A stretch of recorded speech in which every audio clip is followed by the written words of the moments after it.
तृतीयोध्याय महिषासुर वध।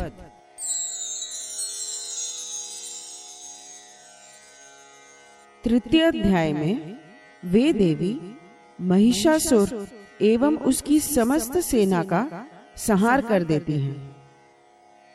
इस अध्याय का पाठ करते समय हमें इस प्रकार देवी का ध्यान करना चाहिए। जगदम्बा के श्रीअंगों की कांति उदय काल के सहस्त्रों सूर्यों के समान है। वे लाल रंग की रेशमी साड़ी पहने हुए हैं। उनके गले में मुंड माला शोभा पा रही है।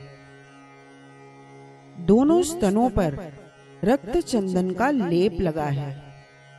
वे अपने कर कमलों में जप मालिका, विद्या, अभय तथा वर नामक मुद्राएं धारण किए हुए हैं। तीनों नेत्रों से सुशोभित मुखारविंद की बड़ी शोभा हो रही है।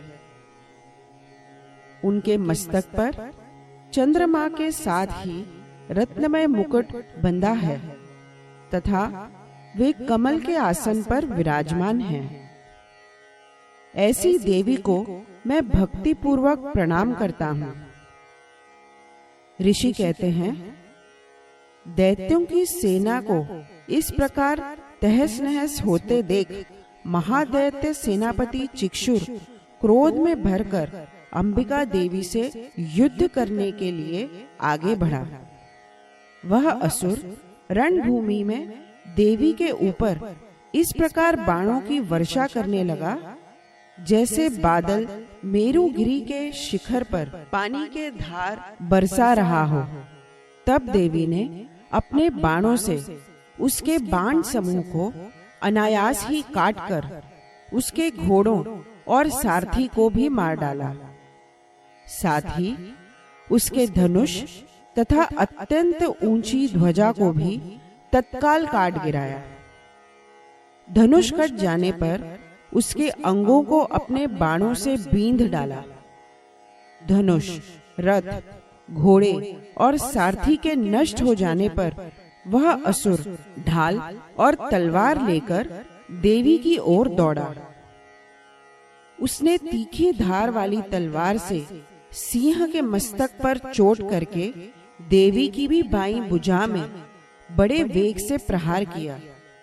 राजन, देवी की बाह पर पहुंचते ही वह तलवार टूट गई। फिर तो क्रोध से लाल आंखें करके उस राक्षस ने शूल हाथ में लिया और उसे उस महादैत्य ने भगवती भद्रकाली के ऊपर चलाया। वह शूल आकाश से गिरते हुए सूर्यमंडल की भांति अपने तेज से प्रज्वलित हो उठा। उस शूल को अपनी ओर आते देख देवी ने भी शूल का प्रहार किया। उससे राक्षस के शूल के सैकड़ों टुकड़े हो गए। साथ ही महादैत्य चिक्षुर की भी धज्जियां उड़ गई। वह प्राणों से हाथ धो बैठा। महिषासुर के सेनापति उस महापराक्रमी चिक्षुर के मारे जाने पर देवताओं को पीड़ा देने वाला चामर हाथी पर चढ़कर आया। उसने भी देवी के ऊपर शक्ति का प्रहार किया, किंतु जगदम्बा ने उसे अपने हुंकार से ही आहत एवं निष्प्रभ करके तत्काल पृथ्वी पर गिरा दिया। शक्ति टूटकर गिरी हुई देख चामर को बड़ा क्रोध हुआ। अब उसने शूल चलाया, किंतु देवी ने उसे भी अपने बाणों द्वारा काट डाला। इतने में ही देवी का सिंह उछलकर हाथी के मस्तक पर चढ़ बैठा और उस दैत्य के साथ खूब जोर लगाकर बाहुयुद्ध करने लगा।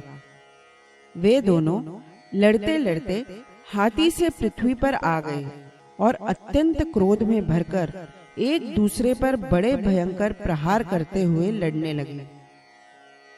तदनंतर सिंह बड़े वेग से आकाश की ओर उछला और उधर से गिरते समय उसने पंजों की मार से चामर का सिर धड़ से अलग कर दिया। इसी प्रकार उदग्र भी शिला और वृक्ष आदि की मार खाकर रणभूमि में देवी के हाथ से मारा गया।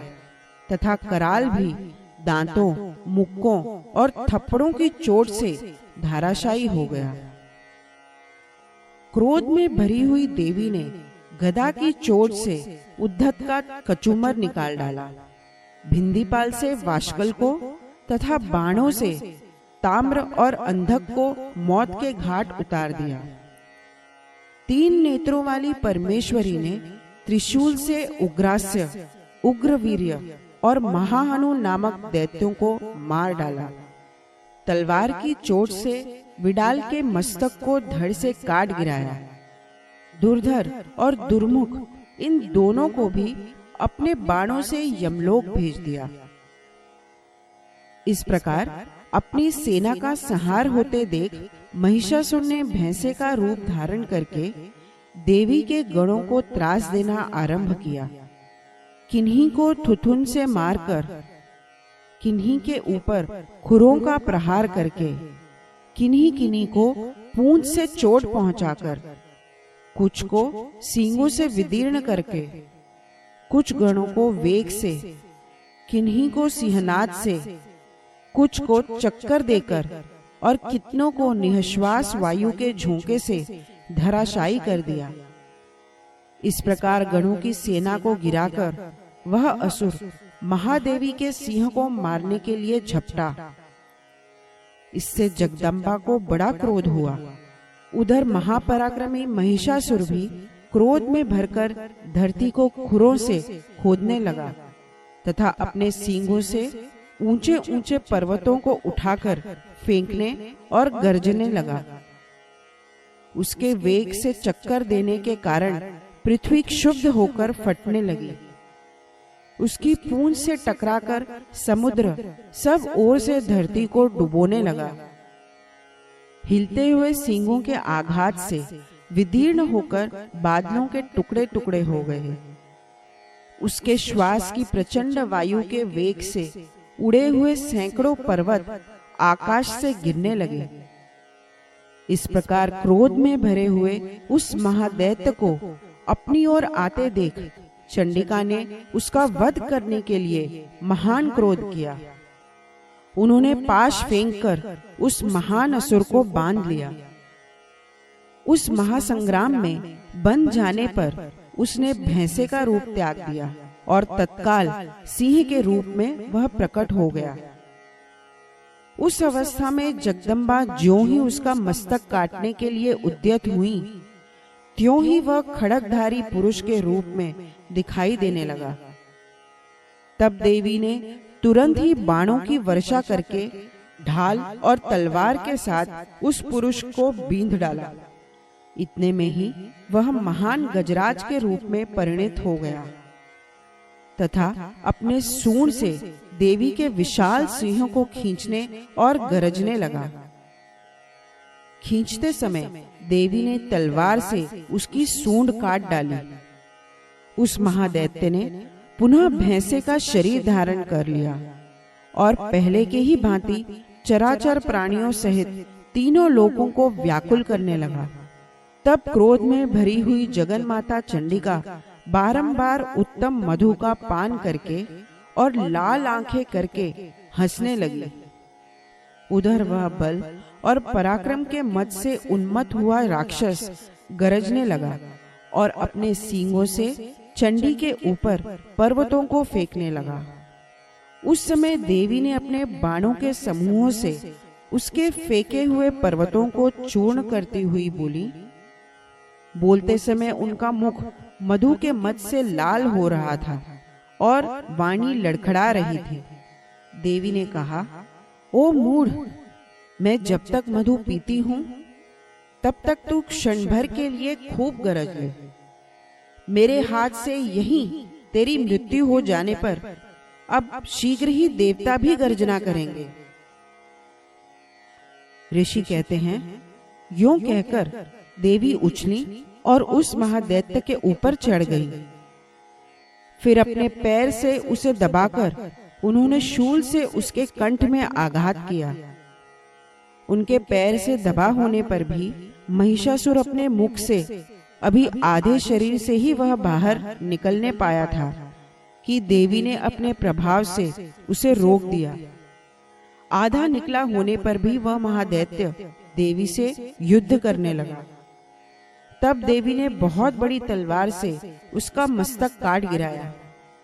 फिर तो हाहाकार करती हुई दैत्यों की सारी सेना भाग गई तथा संपूर्ण देवता अत्यंत प्रसन्न हो गए। इस प्रकार श्री मार्कंडेय पुराण में सावर्णिक मनवंतर की कथा के अंतर्गत देवी महात्म्य में महिषासुर वध नामक तीसरा अध्याय पूरा हुआ।